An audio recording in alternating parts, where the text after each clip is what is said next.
Friends, welcome back to Libu's kitchen. ഇന്ന് ഞാൻ വന്നിട്ടുള്ളത് വളരെ ടേസ്റ്റി ആയിട്ടുള്ള അതേപോലെ തന്നെ ഹെൽത്തി ആയിട്ടുള്ള ഒരു പായസത്തിൻ്റെ റെസിപ്പിയായിട്ടാണ്. നമ്മൾ ചെറുപയർ വെച്ചിട്ടുള്ള ഒരു പായസമാണ്. അപ്പോൾ ഈ ഒരു റെസിപ്പിയിലേക്ക് കടക്കുന്നതിന് മുമ്പായിട്ട് ചാനൽ ഇതുവരെ സബ്സ്ക്രൈബ് ചെയ്തിട്ടില്ലെങ്കിൽ സബ്സ്ക്രൈബ് ചെയ്യുക, കൂടെ കാണുന്ന ബെൽ ബട്ടണും കൂടി ഒന്ന് പ്രസ് ചെയ്യുക. ഈ ഒരു പായസത്തിന് വേണ്ടിയിട്ട് ഞാനിവിടെ എടുത്തിട്ടുള്ളത് 150 ഗ്രാം ചെറുപയറാണ്. അപ്പോൾ ഇത് മുങ്ങിക്കിടക്കാൻ പാകത്തിന് വെള്ളം ഒഴിച്ചിട്ട് നന്നായിട്ട് തന്നെ ഒന്ന് വേവിച്ചെടുക്കണം. ഞാനിവിടെ കുക്കറിലാണ് വേവിച്ചെടുക്കുന്നത്. ഏകദേശം ഒരു 3 വിസിൽ കൊടുത്തിട്ടുണ്ട്.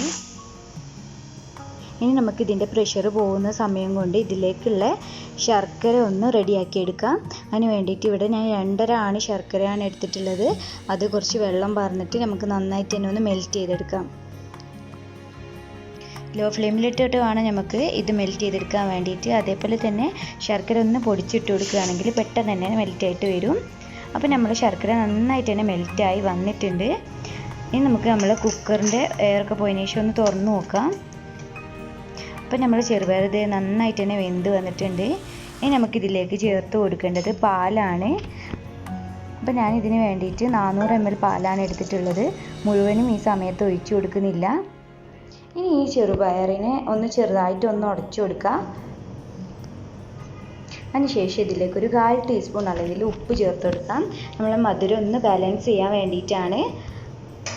അപ്പോൾ ഉപ്പ് കൂടി ചേർത്തതിന് ശേഷം ഞാൻ ഇതിലേക്ക് ഒരു ഇൻഗ്രീഡിയൻസ് ചേർക്കുന്നുണ്ട്. നമ്മളെ പത്തിരിപ്പൊടിയാണ്. പത്തിരിപ്പൊടി ഒരു ടീസ്പൂൺ പത്തിരിപ്പൊടി കുറച്ച് വെള്ളം ചേർത്തിട്ട് നന്നായിട്ട് കട്ടയൊന്നും ഇല്ലാതെ ഉടച്ചതിന് ശേഷം ഇതിലേക്ക് ചേർത്ത് കൊടുക്കുകയാണ്. ഇത് നല്ലൊരു ടേസ്റ്റാണ്. നമ്മൾ പായസത്തിൽ ചേർത്ത് കൊടുത്താൽ ഏതൊരു പായസത്തിൽ ചേർക്കുകയാണെങ്കിലും നല്ല ടേസ്റ്റ് ഉണ്ടാവും. അതേപോലെ തന്നെ പായസം ലൂസായി പോവില്ല, അത്യാവശ്യം നല്ല ടൈറ്റിൽ കിട്ടുകയും ചെയ്യും. ഇനി ഇതിലേക്കായിട്ട് ചേർത്ത് കൊടുക്കുന്നത് നേരത്തെ തയ്യാറാക്കി വെച്ചിട്ടുള്ള ശർക്കരയാണ്. അപ്പോൾ ശർക്കര നമ്മളെ മധുരത്തിനനുസരിച്ചിട്ട് മാത്രം ചേർത്ത് കൊടുക്കുക. ഞാൻ ഏകദേശം ഇത് മുഴുവനും ഇതിലേക്ക് ഒഴിച്ചു കൊടുത്തിട്ടുണ്ട്. ശർക്കരയ്ക്ക് പകരം പഞ്ചസാര ചേർത്ത് കൊടുത്താലും മതി.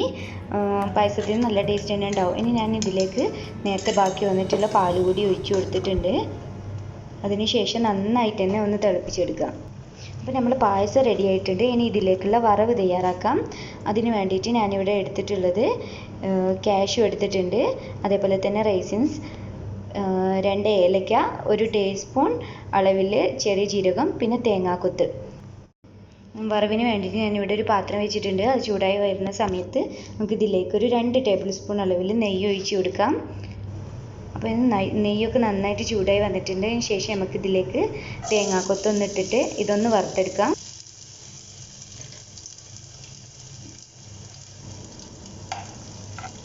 ഇതിൻ്റെ കളറൊക്കെ മാറി വരട്ടെ. അപ്പോൾ ഇപ്പോൾ നന്നായിട്ട് തന്നെ വറുത്തെടുത്തിട്ടുണ്ട്. അതിന് ശേഷം ഇത് നമുക്ക് നെയ്ന്ന് പോരാം. അതിന് ശേഷം ഇതിലേക്ക് ബാക്കിയുള്ളതെല്ലാം ചേർത്ത് കൊടുക്കാം. എല്ലാം കൂടി ഞാൻ ഒരുമിച്ചിട്ടിട്ടാണ് വറുത്തെടുക്കുന്നത്.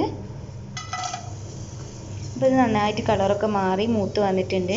അതിന് ശേഷം നമ്മൾ നേരത്തെ തയ്യാറാക്കി വെച്ചിട്ടുള്ള പായസം ഇതിലേക്ക് ഒഴിച്ചു കൊടുക്കാം.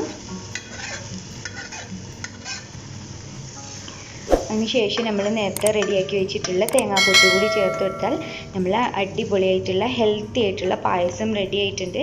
അതേപോലെ തന്നെ ഇത് വളരെ സിമ്പിളാണ്. അതേപോലെ കുട്ടികൾക്കൊക്കെ കൊടുക്കുകയാണെങ്കിൽ വളരെ നല്ലതാണ്.